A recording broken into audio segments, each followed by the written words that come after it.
got me one of the committee chairs. And I'm just so excited for everyone who's going to be running on Sunday. I was there last year with determination. They got me through the finish line. And after many, many hours, the coaches were all still there. And I want to guarantee you that all the cheering stations will be there too tomorrow. So I have the honor to introduce our next speaker, who will also remind us why we're all here. Nancy has been working for the American Cancer Society for the past 17 years. Today is her anniversary. She also is a little bit of an athlete. She's participated in 24 marathons, 4 Ironman, and 6 marathons with determination. It is my pleasure to introduce Nancy Hutt.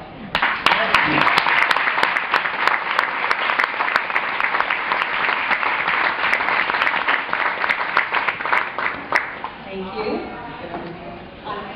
I can walk easier in sneakers than I can in high heels. I'm sure a lot of you can relate to that. I am anxious, just like many of you here, for New York City Marathon on Sunday. Y'all so excited? You ready? Yeah. All right. It's been a long training, getting ready, planned. My 28th marathon, like she said, 4 Ironmans behind me, and this is my first New York though. I'm very excited for the crowd, and the people, the city, and just to feel it all. So everybody's going to say you're going to leave here to your favorite marathon. So excited about that. I'm a top-ranked marathon runner. I was 7th master in Boston. Ran a 3:05 back in 2007, and I won my age group at the Marine Corps Marathon in 2009. So, in my 40s, I'm in the best shape of my life. So,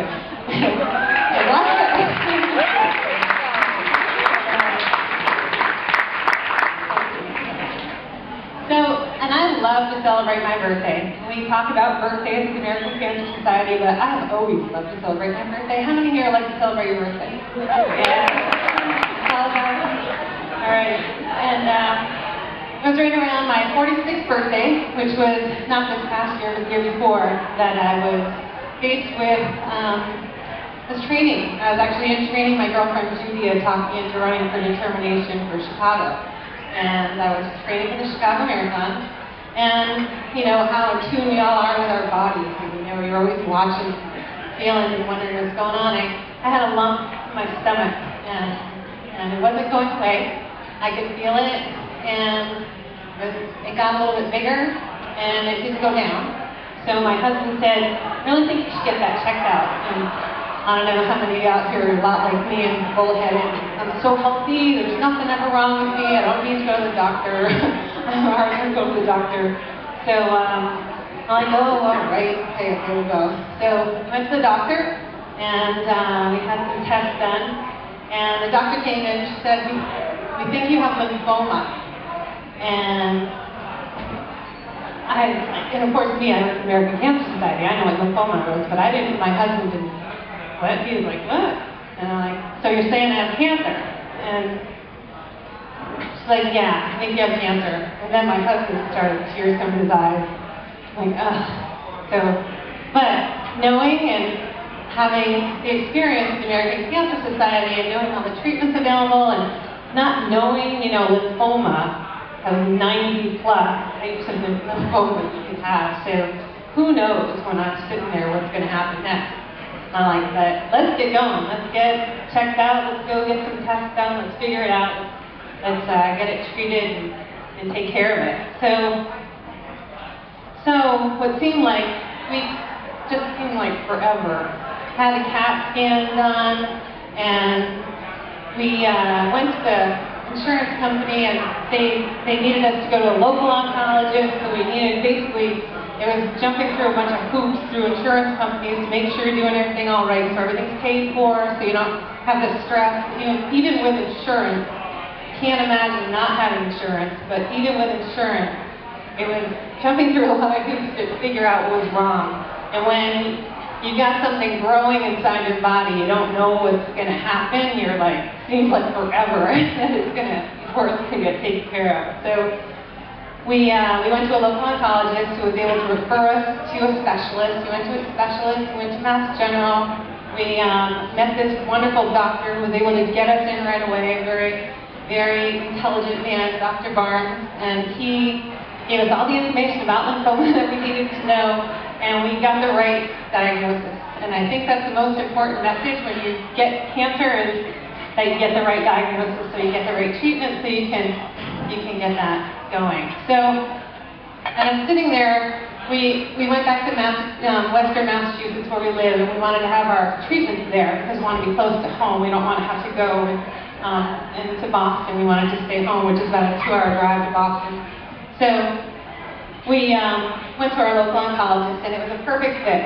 And that's the other thing, when you're in a cancer diagnosis, to really make sure that you have the right support, the right person behind you, and the right doctor to be able to talk to, and make sure that he is there for you and gives you all that encouragement that you need, and that you have a real good connection. So we got that. We got that with him. He's a ski racer, he's an athlete, P90X. So he thinks I'm crazy as a runner, though. He still thinks we're crazy runners. But y'all get that too, I'm sure. But he thinks I'm a beast.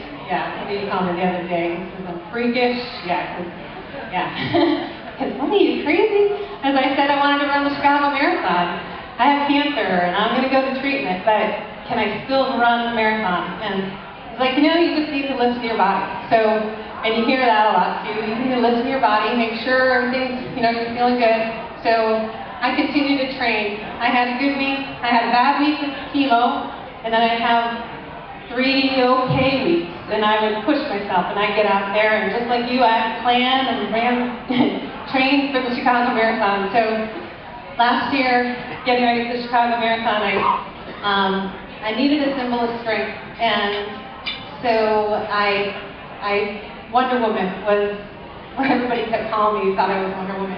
And my sister made me an outfit. I had a little blue star skirt and a red shirt and a cape.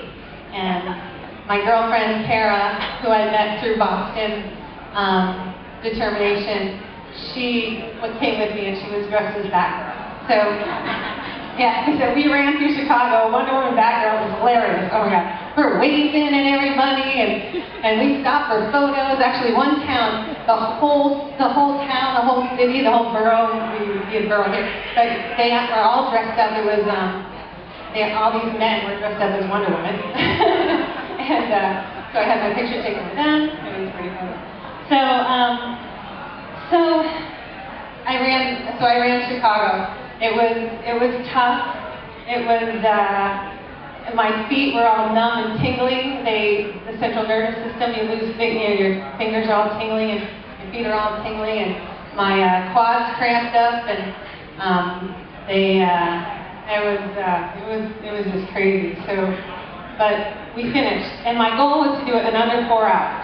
So I didn't know if I could do it or not, and I did. I kept looking at Kara, Batgirl, and I said, are we going to make it? And so we made it. 3:57. We made it 3:57. Yay!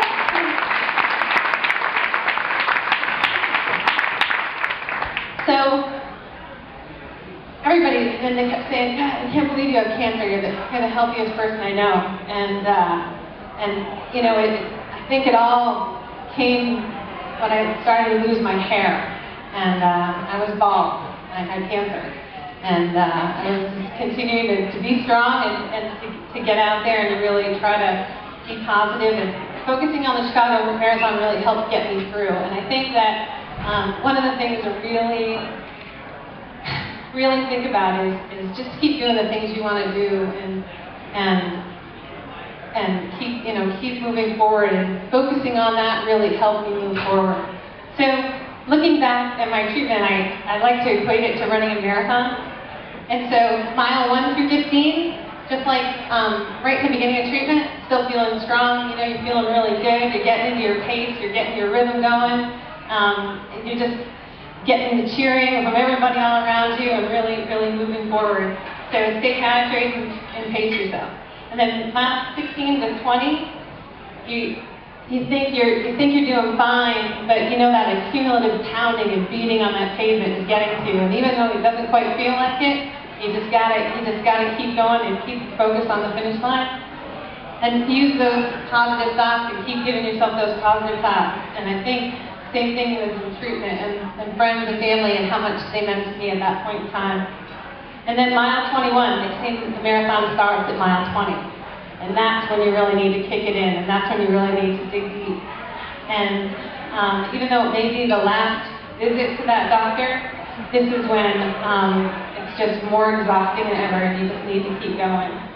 And then at the very end, yes or no, choose your attitude, just smile, keep going, and you know, with that girl by my side, I just remember the joy of crossing that finish line, and I had tears in my eyes, and just being with her and being there and going to the finish line tent and being a part of that DetermiNation family and the cowbells and everything, it was more than you could imagine, that encouragement. So after I finished Chicago, it wasn't quite over. We did a PET scan, and they found a spot in my spleen. So, and this is last February, I was scheduled to have my spleen removed because in order to biopsy your spleen, you have to remove it. So, and of course, I was signed up to do DetermiNation for the Boston Marathon and raising money and for the society. And went to the doctor and said, "Is it still okay? Can I still run the Boston Marathon?" And they, of course, they think I'm crazy. They just think I'm crazy. So, but what I decided to do was just kind of pump up the mile beforehand. So I did like 50 miles a week, as much as I could, because I knew I'd be out for a couple weeks. And had my spleen taken out on February 28th, and I was out for 2 weeks. So I couldn't run for 2 weeks, obviously. So like 2 weeks of just trying to recover. I couldn't even drive. And then I started to walk, and then I pushed myself so I could get ready to go again. And then, so I ran the Boston Marathon, and I ran in my Wonder Woman outfit again. And Kara was there, and the Dream Team was there. We were raising money for the American Cancer Society, and I ran at 3:30 in Boston.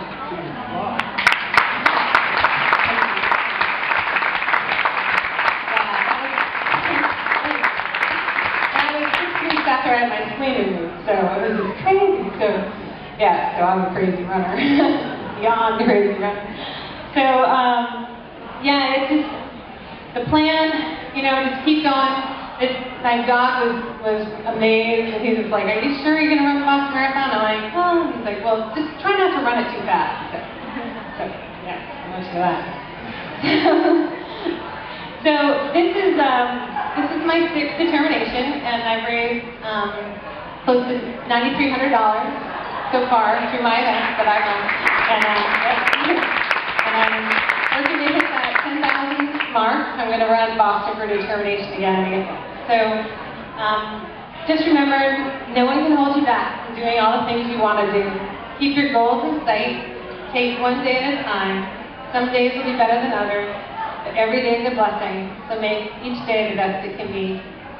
Thank you for being here with me.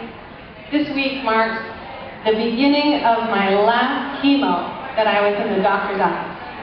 So this is 1 year ago today. I was sitting in that chair with a needle in my arm with the chemo. And just went to the doctor last week and had blood tests. It was funny because he just sent me a note. The doctor did that. The blood tests are good. So I need to be watched for a couple years, so I'm still good after my blood test last week. Thank you.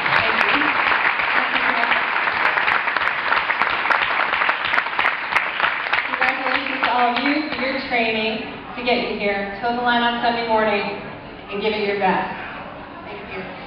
And because I like to celebrate, and I like to celebrate being a cancer survivor, if there's any cancer survivors, if you could stand up, that would be great. And we would like to celebrate you and thank you and congratulations.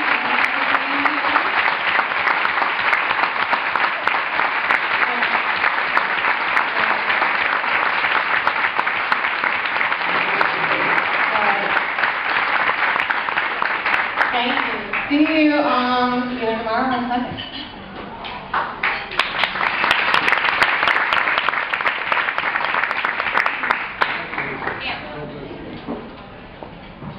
Suddenly, my IT van came like nothing. So.